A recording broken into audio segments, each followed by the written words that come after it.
आपको लगता है क्या ये साजिश के तहत हुआ या फिर कोई गलती की वजह से हुआ? ये न कुछ साजिश की वजह से न गलती की वजह से, संजोग हो गया। ये ऐसा कुछ भी नहीं हुआ जो साजिश है या कुछ किसी गलती है, कुछ भी नहीं। ये केवल संजोग ऐसा बना कि जो ग्रामीण क्षेत्रों लोग थे भोजन बनाते हैं वो ध्यान देते नहीं, हवा का रुख था, चिंगारी उड़ी उड़ के हमारे यहाँ आ गई। अब वो प्रशासन का बहुत बड़ा हमको सहयोग मिलता रहा, मुख्यमंत्री जी भी आए और प्रधानमंत्री जी का संदेश भी आया, पूरा मेला प्रशासन को पूरा सहयोग भी कर रहा है। अभी अविनाश जी भी यहाँ पर मौजूद थे, उनसे भी आपकी बातचीत हुई, उनकी तरफ से किसी तरीके का भरोसा दिलवाया गया क्योंकि आपका सबसे बड़ा कैंप था जो जल करके खाक हुआ है? असल में हम पूरी सावधानी डे 1 से रख रहे हैं। हमारे किसी कैंप में कोई गीजर नहीं है, कोई हीटर नहीं है, कोई इमर्शन रॉड नहीं है, कोई पावर प्लग भी नहीं है, जिससे संभावना ही नहीं है। हमारा सारा सिलेंडर वगैरह भी हमारा किचन में रखे हुए हैं। क्योंकि ये चिंगारी बाहर से आई है इसलिए संजोग बन गया, हमारी घटना घट गई। हम हतोत्साहित नहीं है, पूरा उत्साह से पुनर्वास करा रहे हैं और जैसे पहले था वैसे करा के छोड़ेंगे बाद में। देखिए, आप तो कह रहे हैं कि पुलिस प्रशासन पूरी मदद कर रहा है, लेकिन अब सरकार पर भी खूब सवाल खड़े हो रहे हैं, खास करके अखिलेश यादव की तरफ से सवाल खड़े किए जा रहे हैं और जो समाजवादी पार्टी वो कह रही है कि मेला सुरक्षित नहीं है और ना सफल है। मेला पूरी तरह सुरक्षित है, मेला पूरी तरह सफल है। जिनको जो बयान देना दें, हम गीता प्रेस से हैं, खंडन मंडन का भरोसा रखते नहीं हैं। हमारा एक ही काम है, हम कुछ सेवा करने आए, सेवा हमारी हो रही है। हमको प्रशासन ने पूरा भरोसा दिलाया, हमको मदद की, रात में पूरी सुरक्षा की हमारे पास खड़ी रही और आज सवेरे सब लोग लगे हुए हैं। कोई राजनीति अपना करे वो करते रहे, हम गीता प्रेस के हमारा सेवा चलती रहेगी। एक सवाल और आपसे पूछना चाहूंगी कि नुकसान कितना हुआ, कितने टेंट थे जो आपके जल गए? टेंट तो हमारे 175 जल गए। हमारे विशेष अतिथि सब आने वाले थे, गीता प्रेस का पूरा भारत प्रचार प्रसार है, लेकिन वो अब देखते हैं पुनर्वास कैसे क्या कर पाते हैं। लेकिन जान बच गई, ये हमारे लिए मुख्य बात है। अब माल क्या गया तो गया गया, नुकसान तो करोड़ों का हुआ है, वो चिंता अपने को नहीं है। कोई हताहत नहीं हुआ, जान बच गई। हमको तो इस बात का शुक्रिया आभार है इस मेले का, प्रशासन का, कि आग 4 बजे लगी, कि रात में लगी तो क्या होता। हमको इस बात का बड़ा प्रसन्नता है, भगवान ने हम लोग को बचा लिया। इसके अलावा अब जो पुनर्स्थापन की प्रक्रिया है वो यहीं पर शुरू हो जाएगी, यहीं पर आप बनाने वाले हैं? यहाँ पूरे सफाई हो रही है, सब लोग लगे हुए हैं। 3-4 दिनों में अब स्विच कॉटन लगाएंगे, क्योंकि भाई वो झोपड़ी बन नहीं सकती, बनाना भी नहीं फिलहाल एक बार, तो अब स्विच कॉटन लगाएंगे, बाथरूम अटैच करा के। VIP जो हमारे अतिथि है सबको सुख सुविधा मिले यहाँ पर।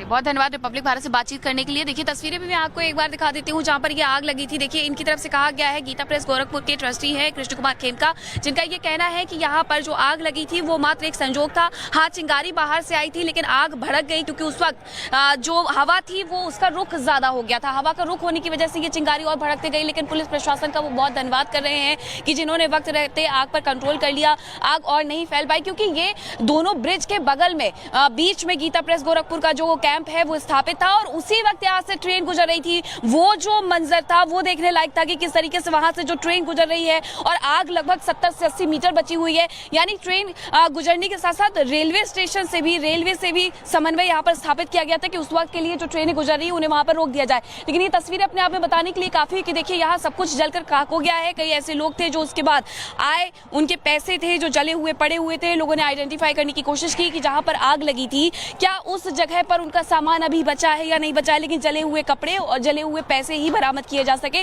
जो राजनीति हो रही है उस पर जिसका सबसे ज्यादा नुकसान हुआ है यानी गीता प्रेस का, वो खुद कह रहे हैं कि देखिए राजनीति होती रहेगी, लेकिन हमारी तरफ से हम यही कहना चाहेंगे कि ये मात्र एक संजोग था, संजोग की वजह से ये हुआ। और वो साथ में ये भी कहते हैं सलोनी की देखिए सबसे अच्छी बात सरकार ने वक्त रहते उस पर काबू किया, प्रशासन ने वक्त रहते काबू किया। एक तस्वीर और दिखा देती हूँ मैं आपको कि यहीं से वो जो ट्रेन है गुजर रही थी और यही शाम 4 बजे 4:30 बजे का वो मंजर था कि ट्रेन गुजर रही है और आग पूरी तरीके से आगे बढ़ते जा रही थी। लपटें इतनी तेज थी कि ऐसे लग रहा था कि कहीं आग की लपटें वो ब्रिज तक न पहुंच जाए। हालांकि ये नया ब्रिज है, यहीं से ट्रेनों का संचालन होता है, नहीं पहुंची, लेकिन हाँ पुराने ब्रिज तक जो लपटें थी वो जरूर पहुंचते हुए नजर आएंगी। अब देखिए पूरी जगह को खाली किया जा रहा है और यहाँ जो पुनर्स्थापन की प्रक्रिया है वो शुरू हो जाएगी क्योंकि 175 टेंट खुद गीता प्रेस गोरखपुर के चले हैं और इसके अलावा जो दूसरे यहाँ पर कैंप थे उनके भी कई सारे जो शिविर थे वो जल गए, वो टेंट जल गए और उन्हें भी पुनर्स्थापन करने की, उन्हें वापस से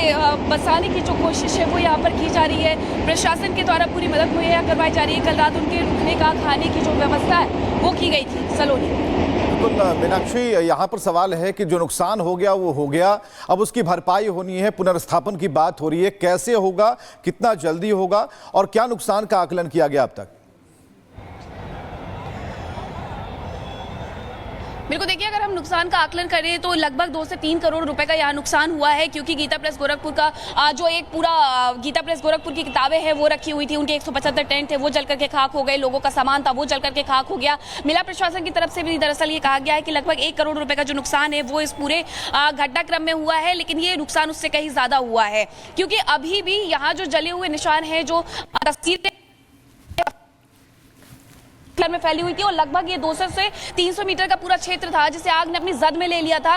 विवेक, देखते ही देखते यहाँ आग भड़की। लगभग यहाँ रिपब्लिक भारत सबसे पहला चैनल था जो यहाँ पर पहुंचा था और हमारे देखते देखते आग जहाँ वहां से शुरू होती है बिल्कुल एंड पॉइंट से और वो इस तरीके से आगे बढ़ते जाती है कि कह पाना मुश्किल था कि शायद इस आग पर कंट्रोल ना पाया जा सके। लेकिन कल का जो कार्य था स्काउट गाइड्स का वो सराहनीय था, एनडीआरएफ का, एसडीआरएफ का, भी जो मुस्तैदी के साथ उठाए गए, उसके बाद आग पर काबू यहाँ पर पाया जा सका। बहुत शुक्रिया मीनाक्षी तमाम जानकारी के लिए। और अब बात करते हैं अमेरिका की, क्योंकि 47वें राष्ट्रपति के तौर पर डोनाल्ड ट्रंप आज शपथ लेने जा रहे हैं। उनका शपथ ग्रहण किन मायनों में होगा खास और आखिर दुनिया पर इसका क्या कुछ असर पड़ने वाला है, सभी की निगाहें इस पर टिकी हुई।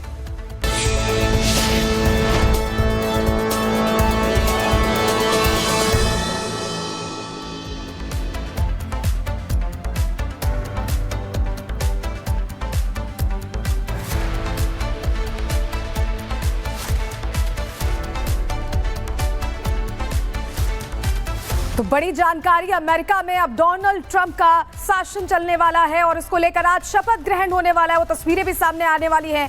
47वें राष्ट्रपति के तौर पर डोनाल्ड ट्रंप आज शपथ लेने वाले हैं और अपने आप में बहुत अहम भी हो जाता है, क्योंकि ये जानकारी मिल रही है कि कई अहम फैसले हैं जिनको लेकर आज हस्ताक्षर, आज की आज ही शपथ लेते ही हस्ताक्षर करने वाले हैं डोनाल्ड ट्रंप। अमेरिका के 47वें राष्ट्रपति होंगे डोनाल्ड ट्रंप और इसको लेकर तस्वीरें आज बेहद खास सामने आने वाली है। वॉशिंगटन के कैपिटल रोटुंडा में ये समारोह होने वाला है और तैयारियां देखिए किस तरह से चल रही हैं। ये आपको हम तस्वीरों के जरिए दिखा रहे हैं और यहीं पर वो शपथ ग्रहण कार्यक्रम है। इस बार इंडोर हो रहा है क्योंकि अभी वहां पर थोड़े हालात मौसम को लेकर खराब चल रहे हैं और ऐसे में ये इंडोर कार्यक्रम इस बार हो रहा है। एक्सक्लूसिव तस्वीरें सबसे पहले रिपब्लिक भारत पर आपको दिखा रहे हैं। व्यवस्थाएं कैसी है सुमित, ये तस्वीरों में दिखाई दे रहा है। तो रोटुंगा कैपिटल जिसके अंदर ये पूरा कार्यक्रम होगा, क्योंकि तापमान बेहद कम है, माइनस में, और इसीलिए कैपिटल रोटुंगा के अंदर ये कार्यक्रम का आयोजन इस बार किया जा रहा है। और ये तमाम तैयारियां कैपिटल रोटुंडा पूरी तरीके से तैयार है और यहीं पर शपथ ग्रहण होगा 47वें राष्ट्रपति के तौर पर डोनाल्ड ट्रंप का। 2016 उनका पहला कार्यकाल और उसके बाद अब वो दूसरी बार अमेरिका के राष्ट्रपति की शपथ लेने जा रहे हैं। और सबसे बड़ी बात यह है